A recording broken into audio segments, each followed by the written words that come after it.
আমি এঁচোড় আর আলুটা কেটে নিয়েছি। এঁচোড় আর আলুটা আমি নুন হলুদ মাখিয়ে ভেজে নেব অল্প। আর আপনারা যদি মনে করেন এঁচোড়টা শক্ত, তাহলে এঁচোড়টা একটু জল দিয়ে আগে ভাপিয়ে নেবেন।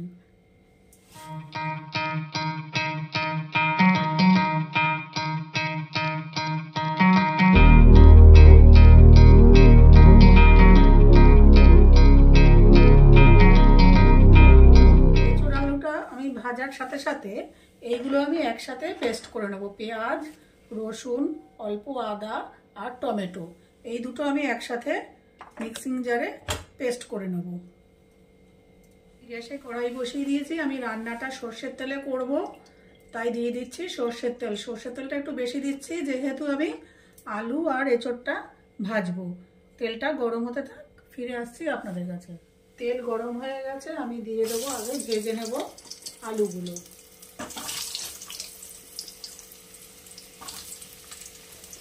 আলুগুলো একটু হালকা ভাজা হয়ে গেলে তারপরে আমি এই যে এঁচোড়টাকে ভেজে নেব।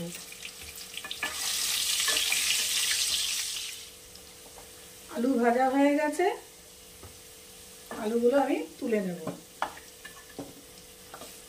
এরপর এই তেলেই আমি ভেজে নেব এঁচোড়গুলো।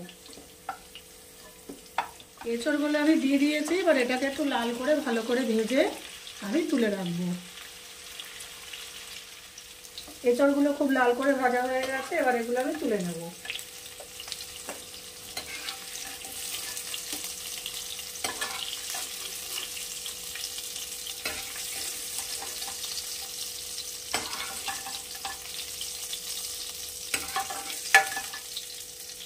এরপরে চলে যাচ্ছি আমি পরের প্রসেসে।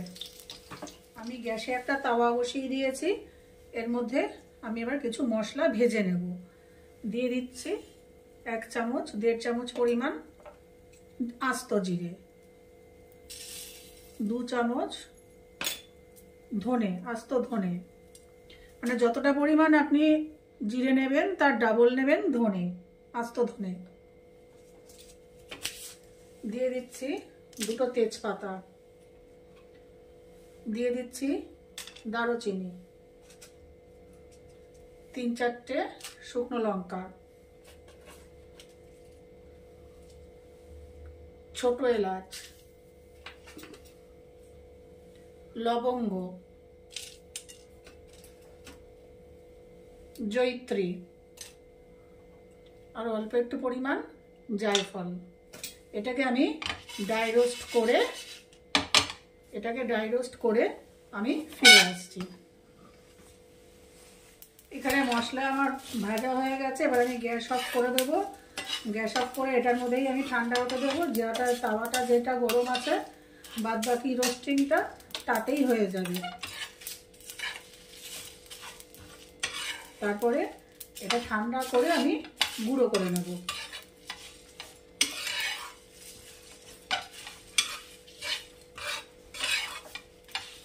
এটা কিন্তু গরম অবস্থায় আপনারা কেউ গুঁড়ো করবেন না, ঠান্ডা হবে তবে মিক্সিতে একদম মিহি গুঁড়ো করে নেব।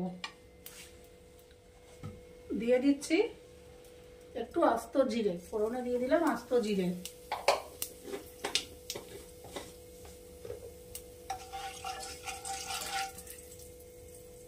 এরপরে আমি যে পেঁয়াজ, টমেটো, আদা, রসুনের একটা পেস্ট করেছিলাম, সেই পেস্টটা দিয়ে দিলাম।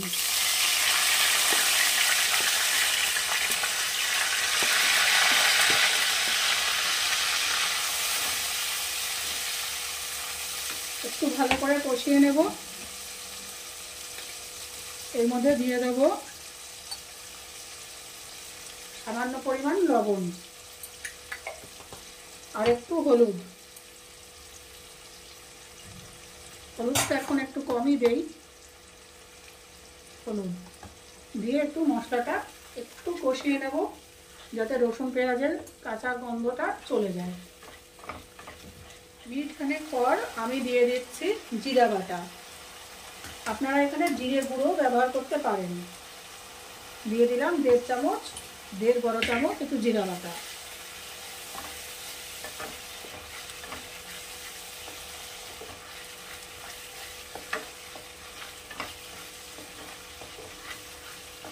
এবার এটাকে আমি একদম পুরো ভালো করে কষিয়ে নেব। এটা একটু কষা কষা হয়ে গেছে। এবারে আমি এটাকে পাশের বার্নারে নিয়ে গিয়ে এই বার্নারে একটা ফোড়ন তৈরি করব।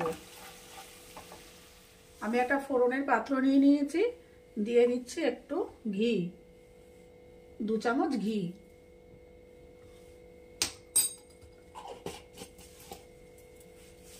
এবারে দিয়ে দেব একটা তেজপাতা,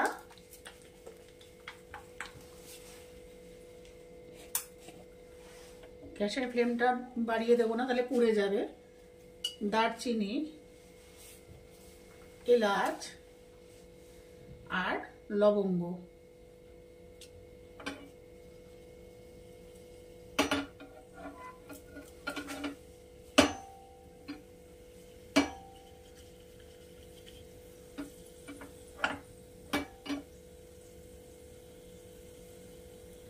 ব্যাসাটা ভাজা ভাজা হয়ে গেছে। এবারে আমি আবার আমার কড়াইটাকে এই বার্নারে ট্রান্সফার করে নেব। এই যে আমি ফোড়নটা রেডি করেছি, এই মশলার মধ্যে দিয়ে দেব। দিয়ে আবার ভালো করে এই মশলাটাকে আমি কষিয়ে নেব।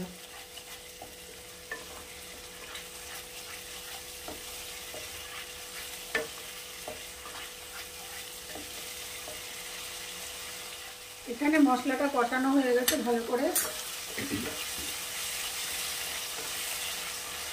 মশলা দিয়ে তেল বেরিয়ে গেছে। এবার আমি ভেজে রাখা এঁচোড় আর আলু, এই যে আমি ভেজে রেখেছিলাম এঁচোড় আর আলু, এই এঁচোড় আর আলুটা আমি ঢেলে দেবো।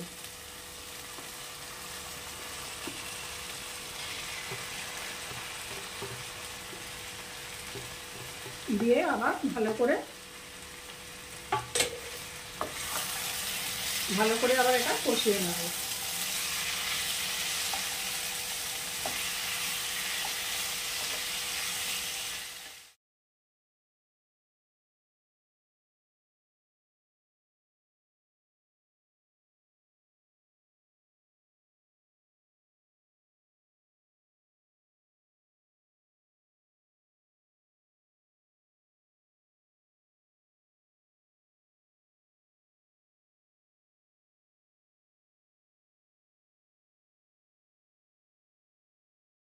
আমি দিয়ে দিয়েছি পরিমাণ মতন জল।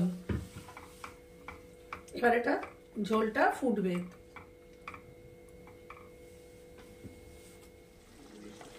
এখানে আমার তরকারি তৈরি। এঁচোড় আলু খুব সুন্দরভাবে সিদ্ধ হয়ে গেছে। এবারে আমি এখানে দিয়ে দেব যে মশলা করা, আমি যে ড্রাই রোস্ট করেছিলাম যে মশলাগুলো, সেগুলো আমি পিষে নিয়ে এসেছি, সেগুলো এর মধ্যে ছড়িয়ে দেবো। দেব 1.5 চামচ মতন।